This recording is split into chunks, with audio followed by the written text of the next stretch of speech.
24-এর ছাত্র নাগরিক অভ্যুত্থানে, এই অভ্যুত্থান যখন শুরু হয় আমি তখন সাউথ আফ্রিকাতে একটা স্ট্যাটাস দিয়েছিলাম, কোটা নয় গোটা দেশ সংস্কার করা লাগবে। শুধু বাংলাদেশ নয়, সারা বিশ্বের বাংলা ভাষাভাষী লোকেরা এই আন্দোলনের সাথে সমর্থন তারা করেছে, এটাকে সাপোর্ট করেছে, তারা সমর্থন দিয়েছে। আমাদের ইউনাইটেড আরব আমিরাতের বাংলাদেশি ভাইয়েরা তারা সেখানে রাস্তায় নেমে এসেছিল, জানেন? ওইখানে ডেমনস্ট্রেশন করা যায় না, সেখানকার সরকার তাদেরকে যাবজ্জীবন দিয়েছিল। তখন আমাদের এই যে প্রধান উপদেষ্টা ডক্টর মোহাম্মদ ইউনূস সরাসরি G2G বলে, এটারে G2G, government to government, G2G, উনি চিঠি লিখলেন যে তাদেরকে, ইউর হাইনেস, হে সম্মানিত আমির, আপনি আমার এই চিঠির কারণে আমার সম্মানে এই 53 জন বাংলাদেশিকে মাফ করে দেন। এই চিঠির বদৌলতে বেকসুর খালাস পেয়ে গিয়েছিল আমাদের ভাইরা, জানেন না এই ঘটনা আপনারা?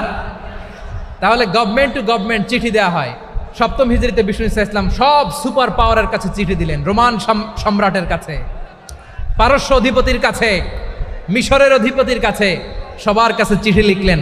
চিঠির ভাষা ছিল এরকম, মিন মুহাম্মাদিন রাসূলিল্লাহ ইলা মুকাওকিস আযীমিল কিবত, মুহাম্মদ রাসূলুল্লাহর পক্ষ থেকে মিশরের বাদশার কাছে, আসলিম তাসলাম, ইসলাম মানো শান্তিতে থাকবা, সালামুন আলা মান ইত্তাবা আল হুদা, শান্তি তার জন্য যে হেদায়েতের অনুসরণ করে। সুবহানাল্লাহ পড়েন।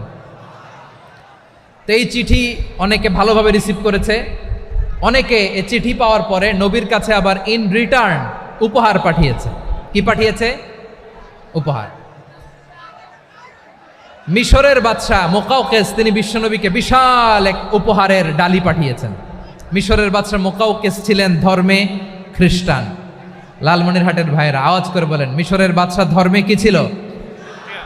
খ্রিস্টান। কি উপহার দিয়েছিল আমার নবীকে? শুনতে মনে চায়? শুনতে মনে চায়?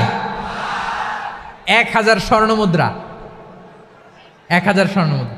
2টা খ্রিস্টান দাসী, একজনের নাম মারিয়া বিনতে শামউন আল কিবতিয়া, আরেকজনের নাম সিরিন বিনতে শামউন আল কিবতিয়া। একজন খ্রিস্টান দাস 20 থান কাপড় জামা বানানোর জন্য, আমরা নবী যেন সেলাই করে জামা বানাতে পারে এজন্য 20 থান কাপড়, 20 থান ফাইন গার্মেন্ট। সুবহানাল্লাহ পড়বেন না? এরপরে একটা গাধা যেটার নাম ছিল উফাইর, আর একটা খচ্চর, এটার নাম ছিল দুলদুল। খচ্চর চিনেন? গাধা আর ঘোড়ার ক্রসিংয়ে যে প্রাণীটা দুনিয়াতে আসে ওটার খচ্চর বলে। তো এই যে সুপার পাওয়ার খ্রিস্টান বাদশার কাছে নবী চিঠি লিখলেন, ওই খ্রিস্টান বাদশাহ আমার নবীকে উপহার দিল। বিশ্বনবী এই উপহারগুলো সানন্দে গ্রহণ করেছে। সুবহানাল্লাহ পড়বেন না? তাহলে অমুসলিম কেউ যদি আপনাকে উপহার দেয়, হালাল উপহার হলে আপনি গ্রহণ করতে পারবেন। অনুরূপভাবে পারস্যের বাদশাহ রোম সম্রাট বিশ্বনবীকে উপহার পাঠিয়েছেন, আমার নবী সবগুলো উপহার গিফট গ্রহণ করেছেন। সুবহানাল্লাহ বলেন। তাহলে প্রিয় লালমনিরহাট আওয়াজ করে বলুন, ইসলাম কি ন্যারো মাইন্ডেড রিলিজিয়ন না ব্রড মাইন্ডেড? আম্মাজান আয়েশার কাছে মাসালা জানতে চায় মেয়েরা, হে আম্মাজান, অগ্নি উপাসকেরা তাদের ঈদের দিন নওরোজের সময় আমাদেরকে পাখি দেয়, নেওয়া যাবে? উনি বললেন, ওরা জবাই করে দিলে নেওয়া যাবে না, কিন্তু ওরা যদি ফলমূল এরকম খাবার দেয় এগুলো নেওয়া যাবে। তার মানে অমুসলিমদের দেয়া উপহার এটা গ্রহণ করা যায়। সুবহানাল্লাহ বলেন। শুধু তাই নয়, বিষ্ণু ঈসা ইসলাম অমুসলিমদের সাথে আর্থিক লেনদেনও করেছেন, ফিনান্সিয়াল ডিলিং করেছেন। অমুসলিমদের সাথে প্রয়োজনে আপনি ফিনান্সিয়াল ডিলিং করতে পারবেন। আমরা প্রায় দেখি বাজারের মিষ্টির দোকানগুলো আমার হিন্দু ভাইদের। লালমনিরহাটে মিষ্টির দোকান, দইয়ের দোকান কারা চালায়? হিন্দুরা চালায় না?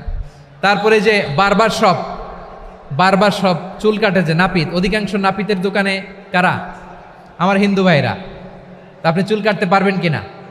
পারবেন কিনা বলেন? পারবেন। তার দোকান থেকে দই মিষ্টি কিনতে পারবেন কিনা?